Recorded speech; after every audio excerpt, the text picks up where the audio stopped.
salve jovens! Como vocês estão hoje? Espero que estejam todos bem. Jovens, o vídeo de hoje é muito especial. O Terminal de Formação está completando 10 anos de existência. E para isso, para comemorar essa data, eu havia pedido no Discord para que mandasse algumas perguntas e eu separei aqui para responder para vocês. Então, começando pela primeira pergunta do Humberto, onde ele falou: Biluga, qual foi sua motivação para iniciar o TI e quando ela surgiu? Pois bem, pessoal, voltando a uns 15 anos atrás, mais ou menos, quando eu fiz o CTI da Unesp, eu tinha vontade de ser professor, vontade de ajudar as pessoas, de levar o conhecimento. Então, essa foi uma dos pilares para começar o terminal. O segundo pilar foi que na época eu usava uma distribuição Linux chamada OpenSUSE. E não existia muito conteúdo em português, então tudo que eu encontrava sobre o KDE ou sobre o OpenSUSE, eu colocava em blocos de notas, com as minhas anotações, e se algum amigo precisasse ou pedisse, eu passava para eles. Porque eu nunca fui muito bom em memória, então eu esquecia das coisas. E aí, em 2012, eu conversando via MSN com a minha esposa, na época era minha namorada, eu comentei com ela, falei assim, e se eu pudesse ajudar as pessoas, e ao mesmo tempo também tivesse um lugar onde eu pudesse lembrar das coisas que eu já fiz. Como se fosse um banco de conhecimento, onde nesse lugar eu saberia que existia ali conteúdo que eu já revisei. E ela gostou da ideia. Aí, que muitos não sabem é que o terminal de formação, o verde, é em homenagem ao OpenSUSE, por causa disso. E conversando com ela, eu queria algum nome que remetesse à informação, conhecimento. E ela falou, Dan, por que você não... Como é que chama aquele sistema que você usa no Linux, que é um monte de letrinha num fundo preto? Eu falei, terminal. E aí veio o terminal de informação. Então agora, próxima pergunta. Essa pergunta, na verdade, são 3 perguntas enviadas pelo Fernando Sauer, em que ele falou: Danindão, qual foi a primeira publicação do site? Quais foram as maiores dificuldades no início? E se eu já sofri algum tipo de preconceito? Então, a primeira publicação do site, com exceção da publicação de boas-vindas, dando uma abertura no projeto, foi uma falando sobre o lançamento do Firefox OS, que talvez o pessoal mais novo não se lembre, mas a Mozilla tentou emplacar no sistema operacional para smartphones. E eu fiz um artigo divulgando esse sistema operacional. Já sobre as maiores dificuldades foram 2. A primeira dificuldade foi em conseguir manter um ritmo em montagem de conteúdo e publicação. Então, quando você tem um projeto na internet onde você quer manter uma frequência, seja diária, semanal, quinzenal, você tem que se programar para isso. E isso no começo foi bastante difícil. Hoje em dia eu tento manter 2 a 3 conteúdos por semana. Já teve casos de eu manter uma semana inteira de conteúdo, que foi mais puxado. Mas lá no começo foi um pouco difícil manter isso. E a segunda dificuldade foi a dificuldade financeira, pois eu tive muitas ajudas na época da TOTOS, muitas pessoas me davam caronas, tanto que às vezes eu ia de a pé para a faculdade para economizar o passe para poder sair com a minha namorada, que hoje é minha esposa, aos finais de semana. E eu não tinha dinheiro para comprar o domínio do site, nem para hospedagem, nem nada. E o Humberto, eu sou grato a ele até hoje por isso, ele me emprestou o cartão de crédito dele para comprar o nome terminaldeformação.com, o domínio, e para comprar a hospedagem. Então eu sou grato a ele por essa ajuda. Ele foi a primeira pessoa a acreditar no projeto, com exceção da minha namorada, da minha família, foi a primeira pessoa a falar assim, não, esse projeto eu acho bacana e acho que tem futuro. E hoje eu sou grato a isso também aos assinantes Premium que apoiam o projeto, ajudam financeiramente a nós sempre criarmos com novos conteúdos, novos cursos para a plataforma. Sobre a questão de preconceito, do lado da TOTOS, como empresa, eu nunca sofri nada, sempre tive um bom relacionamento com todas as pessoas da TOTOS, seja franquia ou filial. Inclusive, eu sou parceiro homologado de uma unidade TOTOS, pela Tilio Sistemas. Agora, de analistas, sim, já sofri tanto o lado negativo quanto o lado positivo. Apenas para exemplificar 2 cenários, no lado positivo, houve um caso uma vez em que eu abri um chamado, e eu estava conversando com o analista por telefone, que era uma situação estranha num cliente T-Cloud. E o analista falou assim, cara, você não é o Daniel, do Terminal de Formação? Pô, parabéns pelo conteúdo, acompanho você lá. E isso, pessoal, eu fiquei muito lisonjeado com as palavras dele. E já ilustrando um outro caso totalmente ao contrário, em meados de 2016 ou 2017, um analista chamou eu no Skype. Ele falou assim: Martílio, o que você ganha com o terminal? Aí na época eu olhei e falei assim, ué, o que será que ele tá querendo dizer com isso, né? Eu falei assim, olha, eu ganhei cerca de uns $2 por mês.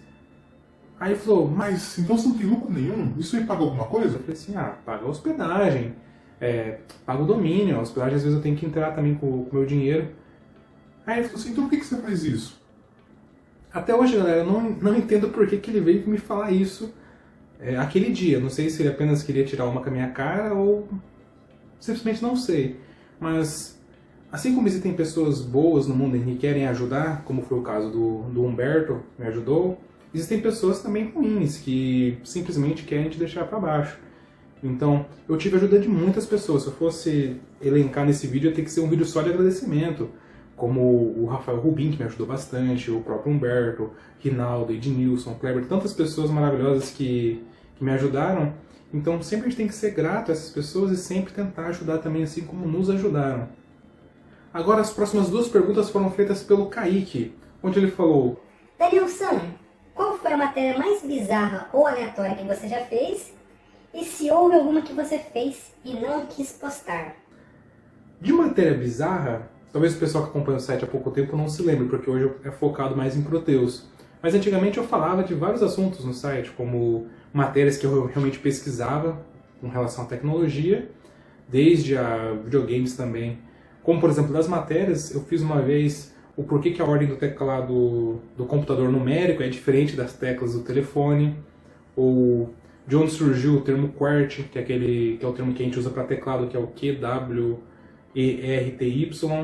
Só que eu acho que a que mais foi inusitada, pelo menos para mim, foi sobre o livro de Mozilla, que é um easter egg antigo na internet, deve ter no mínimo uns 15 anos ou mais, onde em navegadores que vieram de origem do Netscape, como o próprio Firefox, o Simonkey, que compartilharam do fechamento do Netscape para nascerem, tem um easter egg onde você pode digitar about, Mozilla, e ele vai te trazer algum versículo fazendo alusão a um livro chamado Livro de Mozilla. E eu comentei isso no site e eu gostei de relembrar porque eu lembrei dos tempos em que eu estava aprendendo ainda a como desenvolver códigos. Da questão de conteúdo que eu já preparei e que eu não publiquei, existem sim alguns, porque como funciona o processo, pelo menos para mim, de criação de conteúdo? Primeiro tudo parte de uma ideia, de um esboço inicial. Depois eu pego essa ideia, desenvolvo ela e se ela ficar legal, aí eu faço um artigo, faço um vídeo sobre o desenvolvimento dessa ideia. Então pode acontecer que no meio do caminho a ideia não desenrolou legal. Então vamos pegar, por exemplo, alguém fala assim, Dan, será que tem como mudar a cor do Proteus? Aí eu falo, pô, ideia legal, deixa eu tentar. Aí eu começo a fazer tentativas. Se as tentativas não evoluírem, o que eu faço? Eu separo numa gaveta para depois, mais pra frente, aprimorar essa ideia. Ou eu descarto já se eu falar assim, não, essa ideia aqui realmente não tem o que fazer. Então eu costumo fazer isso com alguns artigos. Então tem sim casos em que eu chego a desenvolver quase toda a ideia, aí na última etapa eu acabo descartando. Assim como tem casos em que logo na fase inicial eu acabo descartando também. Nós vamos responder as perguntas do Sullivan. Ele deixa aqui 4 perguntas. Como você se sente sendo referência? Quando começou, imaginou as proporções que o projeto tomaria? Como você administra o seu tempo? E quais são os seus planos para o futuro? Pois bem, pessoal, primeiramente eu quero agradecer a gentileza nas palavras do Sullivan, é muita bondade e generosidade sua. Respondendo a primeira pergunta, como você se sente sendo referência?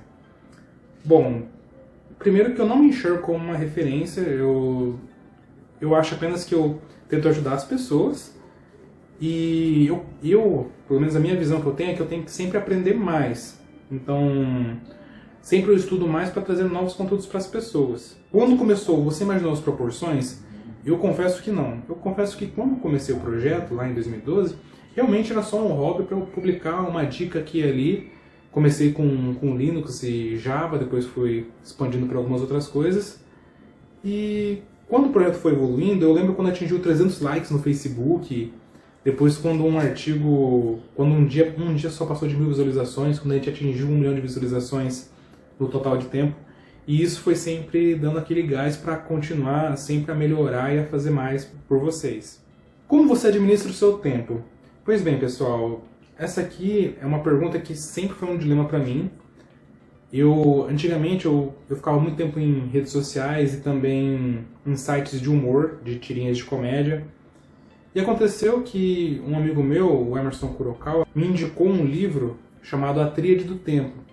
Quando eu li esse livro, eu comecei a perceber que eu tinha que ter elencado na minha vida o que realmente é importante para mim e as coisas que não são importantes em como que eu poderia melhorá-las ou descartá-las da minha vida, se elas não tivessem serventia. Então eu fiz uma planilha do Excel, minha programação durante a semana, e tudo que eu não me sentia bem mais, e eu não queria aqueles hábitos para a minha vida, eu comecei a descartar. Então foi nessa época que eu parei de usar o Facebook, foi nessa época que eu parei de visitar com frequências sites de humor.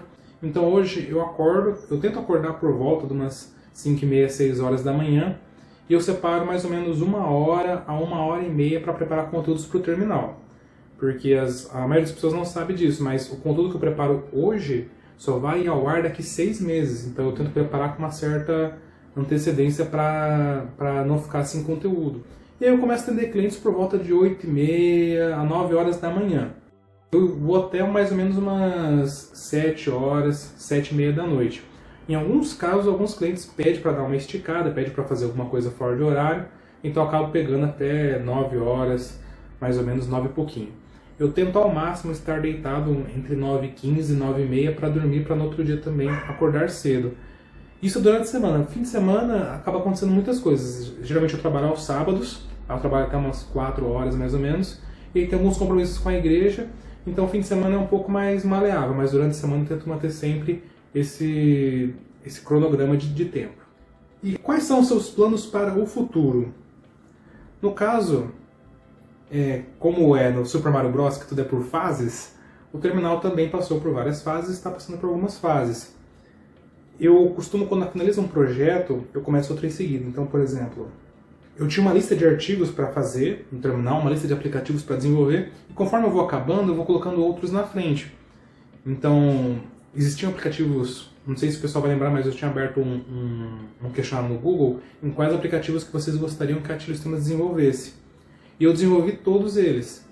Então, eu comecei a fazer o TI Responde por causa disso, porque já acabou um projeto, começa um novo projeto. O TI Responde era uma vontade que sempre eu tive de responder as dúvidas de vocês em formato de vídeo, e assim como vai vir outros projetos também no futuro de conteúdo para vocês, seja o conteúdo comum ou conteúdo premium para os assinantes.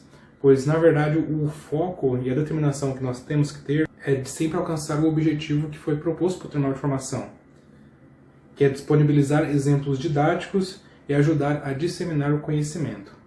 Pessoal, eu quero agradecer muito por todo o apoio, por acompanhar o terminal de formação, por ter assistido esse vídeo. Se inscrevam no canal, deixem um joinha se gostou desse conteúdo, mande para os amigos também esse link.